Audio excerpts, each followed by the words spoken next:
Hello, my name's Richard, and I'm going to be reading you a story about a squirrel who loses his food. So, keep watching, and I'll see you soon.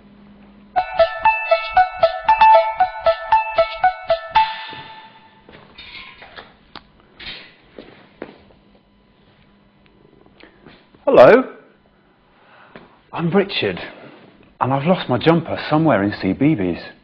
I know I had it when I came in, but I don't know where it is now. Have you ever lost something? Well, in tonight's bedtime story, Squirrel can't remember where he's put his food. The story is called The Lost Acorns. It was autumn in the forest, and Squirrel was busy. He picked up an acorn, polished it with his bushy tail, and he hid it in a secret place.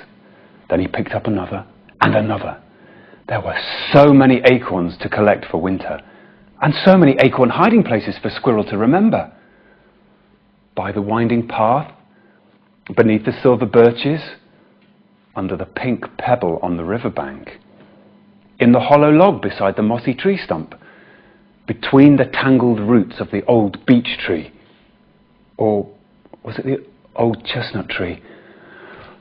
Squirrel tried hard to remember, but a fuzzy feeling came into his head. It was no use. He'd forgotten. Oh dear, he sighed. Then he had a brilliant idea. I'll hide all the acorns together. Then I'll only need to remember one hiding place. So Squirrel dug a big hole and rolled all his acorns into it. He covered them with soil and he raked it with a twig. And finally, he marked the spot with a long knobbly stick, a bright red maple leaf, and the plumpest mushroom in the forest. Perfect, said Squirrel, and went home for a rest.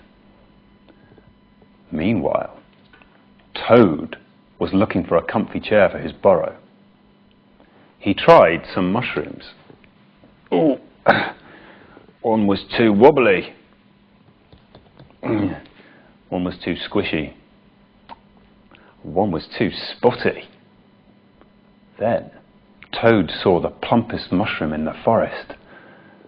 Perfect, he croaked, with a broad toad smile. Mouse hurried home in the rain. If only I had an umbrella, she sighed. Then she saw a bright red maple leaf. Perfect, she squeaked with a little mouse giggle. Bat was in his cave, and he had a problem. These walls are far too slippery, he thought. I need something to hold on to. Then he saw a long, knobbly stick. Perfect, he grinned with a cheerful bat chuckle. A few days later, a snowflake drifted down onto Squirrel's nose. Ah, he shivered. It must be winter. Time to check on my acorn treasure. He searched and searched, but he couldn't find it anywhere. Then he had another brilliant idea.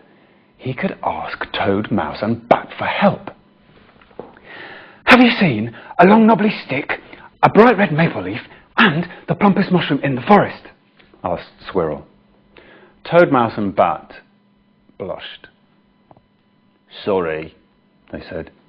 We didn't know these were yours. Thank you, said Squirrel. But what I'm really looking for is my acorn treasure. Now, I've lost it forever, and I'll have nothing to eat all winter. Don't worry, said Toad, Mouse and Bat. We'll help you. And so, through the long cold winter, Bat fed Squirrel upside-down breakfasts. Crunchy grasshoppers with milk. Yummy, said Squirrel. Mouse invited Squirrel for lazy lunches. Baked turnip with corns and blackberries for dessert. Very nice, said Squirrel. And Toad served Squirrel scrumptious suppers. Pond-weed soup and worm spaghetti. More, please, said Squirrel. Squirrel enjoyed all the delicious food his friends made for him, but sometimes he wondered what had happened to his lost acorns. At last it was spring. Toad, Mouse and Bat came out of their houses. Where's Squirrel? They asked. They knocked on his tree, but he wasn't at home. So they strolled through the forest, looking at the grass and smelling the flowers. And then they saw him standing in a circle of green leaves. "I found my acorns," Squirrel smiled. "And look how they've grown." And that was the story of the lost acorns. Now, maybe if I think what else I had with me, I might be able to find my jumper. While I look for it, it's time for you to go to bed. Night-night. See you soon. Now, where is my jumper?